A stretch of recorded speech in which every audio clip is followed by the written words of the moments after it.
सर्दी के मौसम ने दस्तक दे दी है। ठंड हल्की हल्की शुरू हो गई है और आंवले इस समय खूब आ रहे हैं।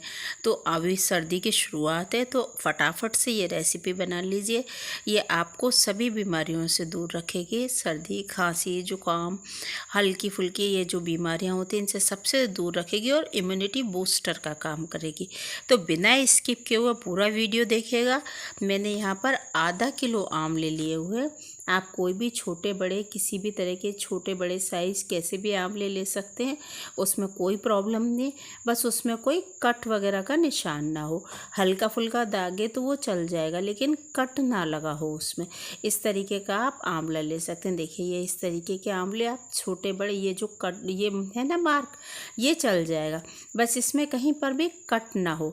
देखिए ये मार्क है। आप इसे अच्छी तरह से धो लीजिए। मैंने अच्छी तरह से साफ़ कर लिए सभी को, और साफ़ करके इनको हमने एक पैन में हम इन्हें ट्रांसफ़र कर लेंगे। अच्छी तरह से साफ़ करके धोकर और पैन में रखते इन्हें ट्रांसफ़र ले लेंगे हम। और पैन में हमने यहाँ 1 कप पानी डालना है। सिर्फ 1 कप पानी डालना है और उसमें हमने इन्हें बॉईल करना है। 4 से 5 मिनट तक इन्हें बॉईल करना है हमने। बहुत ज़्यादा बॉईल नहीं करना है हमने, इनको मशी नहीं करना है कि बहुत ज़्यादा बॉईल करें। सिर्फ 4 से 5 मिनट तक हम इन्हें ढककर बॉईल कर लेंगे। तो लीजिए 5 मिनट हो गए। तो अब हम अपने आंवले देख लेते हैं खोल कर। तो देखिए आंवले देख रहे हैं। देखिए आप इसको देख पा रहे होंगे, कलर बिल्कुल बदल गया है आंवले का। और अब आंवले हमारे हल्के से येलोइश हो गए, अब ये ग्रीन नहीं रहे। और देखिए अच्छी तरह से आप इसे टूथपिक से या इस तरह नाइफ से, फोक से, किसी से भी चेक कर सकते हैं। अच्छी तरह से कुक हो चुके हैं ये देखिए। और आपको इसमें लाइंस दिख रहे होंगे। इसमें जो कली होती है ना आंवले में बीच बीच में, वो सभी कलियां खुल गई हैं, आप देख पा रहे होंगे। तो चलिए अब हम अपने आंवले पानी से बाहर निकाल लेते हैं। हम इन्हें अलग एक प्लेट में ट्रांसफ़र कर लेते हैं और ठंडा होने के लिए इन्हें 10 मिनट के लिए रख देते हैं। देखिए आंवले का कलर चेंज हो गया है बिल्कुल से, और इसकी कलियां खुल गई। अभी बहुत गर्म है। जब तक आंवले ठंडे हो रहे हम मसाला तैयार कर लेते हैं। तो यहाँ पर मैंने लिया है, यहाँ सौंफ ली है, मेथी ली है, ये जीरा लिया है मैंने, और काली मिर्च। मेथी दाना आप बिल्कुल थोड़ा लीजिएगा, आधा टीस्पून, क्योंकि अगर ज़्यादा ले लेंगे तो वो इसके टेस्ट को कड़वा कर देगी, हल्की सी कड़वाहट आ जाएगी। तो वो हम नहीं चाहते। बिल्कुल थोड़ी सी मेथी लीजिएगा, उससे फ्लेवर बहुत अच्छा आएगा और बहुत ही अच्छी रेसिपी बनेगी। आप इसे चाहे मीठी चटनी बोलिए या लौंजी बोलिए, बहुत ही टेस्टी रेसिपी है और हमारी बॉडी के लिए बहुत ही बेहतरीन है। आप सभी जानते हैं आंवले को तो अमृत फल कहा जाता है, और आंवला हमें बहुत फ़ायदा भी करता है। मसाला हमारा अच्छी तरह से भुन चुका है। इसे एक प्लेट में ले लेंगे हम, और इस तरह के क्रशर में इसको अच्छी तरह से कूट लेंगे। क्योंकि आप इसे मिक्सर में भी कर सकते हैं, लेकिन ये जो थोड़ा दरदरा होता है ना, तो उसका फ्लेवर एक अलग आता है। तो ये दरदरा कर लीजिए इस तरीके से, ताकि फ्लेवरफुल हो सके और बहुत ही टेस्टी बन सके। इसे हमने प्लेट में ट्रांसफ़र कर लिया। अब हम अपने आंवले देख लेते हैं। देखिए इसकी सारी कलियां खुल चुकी हैं और बहुत ही अच्छी तरह से कुक भी हो गया है। इसे इस तरीके से हम खोल कर, और इसके सभी इसमें अंदर जो सीड्स होते हैं उनको बाहर निकाल देंगे, और सभी आंवले हम अपने खोल लेंगे। और इसकी सभी कलियाँ इस तरह खोल कर, और हम इन्हें हल्का सा मशी कर लेंगे। तो आप हाथ से भी कर सकते हैं। देखिए मैं कर रही हूँ, इन्हें हाथ से भी कर सकते हैं आप, और मैं इसे फोक की हेल्प से कर रही हूँ। आप फोक से कर सकते हैं, स्पून से कर सकते हैं, जैसे चाहे। सिर्फ मैशर से मत कीजिएगा, क्योंकि मैशर से बहुत ज़्यादा ये हो जाएंगे।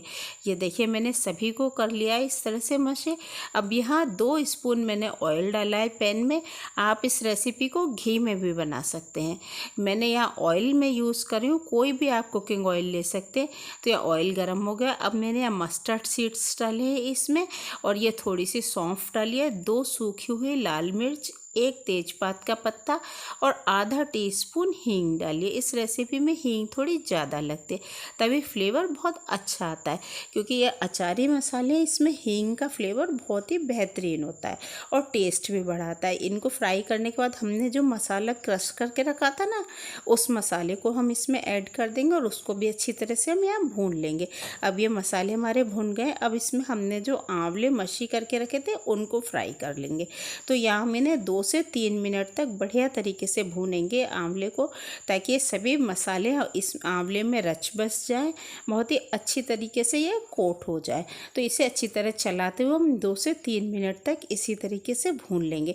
मसाले जो नीचे हैं वो सभी ऊपर हो जाएंगे, तो जलने का भी चांस नहीं रहेगा और हमारे आंवले भी इस तरह से भुन जाएंगे। और ये आपको जो बड़े बड़े चंक्स दिख रहे हो, इसकी बड़ी बड़ी कलियां आंवले की दिख रही हो, उनको इस तरह आप स्पैचुला से मशी भी कर सकते हैं। अब हम यहाँ इसमें निजेला डालेंगे, इसे मगरेला भी बोलते हैं और कलौंजी भी बोलते हैं।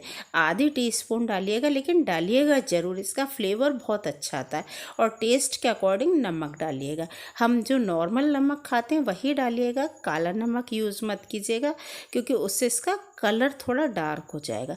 अब हम इसे अच्छी तरह से मिक्स कर लेंगे सभी चीज़ों को, और जो बड़े आपको चंक्स दिखें उनको आप इस तरह स्पैचुला से दबाते हुए और इसको भून लीजिए। बढ़िया तरीके से ये भुन जाएगा। ये 2 से 3 मिनट तक इसको फिर भून लीजिए अच्छी तरीके से। जब ये भुन जाएगा तो देखिए कितना अच्छा हो गया। अब हम इन सभी आमलों को कॉर्नर में कर देंगे इस तरीके से, और बीच में एक स्पेस बना लेंगे। अब यहाँ हम गुड़ ऐड करेंगे, तो मैंने यहाँ 250 ग्राम गुड़ ऐड किया है। आधा किलो आंवले में 250 ग्राम गुड़। आप अपने टेस्ट के अकॉर्डिंग कम ज़्यादा कर सकते हैं, जैसा भी मीठा आप पसंद करते हो तो उतना आप कर सकते हैं इसमें, लेकिन मेरे हिसाब से 250 ग्राम सफिशिएंट है। ये देखिए इस तरीके से इसमें मिक्स हो जाएगा। अब कलर अगर आपको यही चलेगा तो ठीक है, कोई प्रॉब्लम नहीं है, नहीं तो आप इसमें कश्मीरी में लाल मिर्च ऐड कर दीजिए, और नहीं तो अगर नहीं भी करेंगे तो कोई प्रॉब्लम नहीं है, आप स्किप कर सकते हैं उसको। और इसे बढ़िया तरीके से मिक्स कर लेंगे। देखिए गुड़ कितनी अच्छी तरह से मेल्ट हो गया है। हमें इसमें पानी बिल्कुल भी नहीं डालना है। लीजिए हमारी लौंजी बिल्कुल तैयार हो गई है। लौंजी बोलिए, मीठी चटनी बोलिए, बहुत फ़ायदा करती है ये। अब हमने यहाँ पर इसमें कुछ काजू के टुकड़े डाले। आप यहाँ पर तरबूजे के बीज भी डाल सकते हैं, वाटरमेलन सीड्स या मेलन सीड्स डाल सकते हैं, बादाम जो भी आपके पास अवेलेबल हो वो डाल दीजिए, और नहीं तो आप स्किप भी कर सकते हैं। लीजिए तैयार है हमारी बहुत ही फ़ायदेमंद रेसिपी, जिसे ज़रूर बनाकर खाइएगा। और अगर मेरी रेसिपी पसंद आई हो तो अपने चैनल को सब्सक्राइब ज़रूर कीजिएगा। Thank you.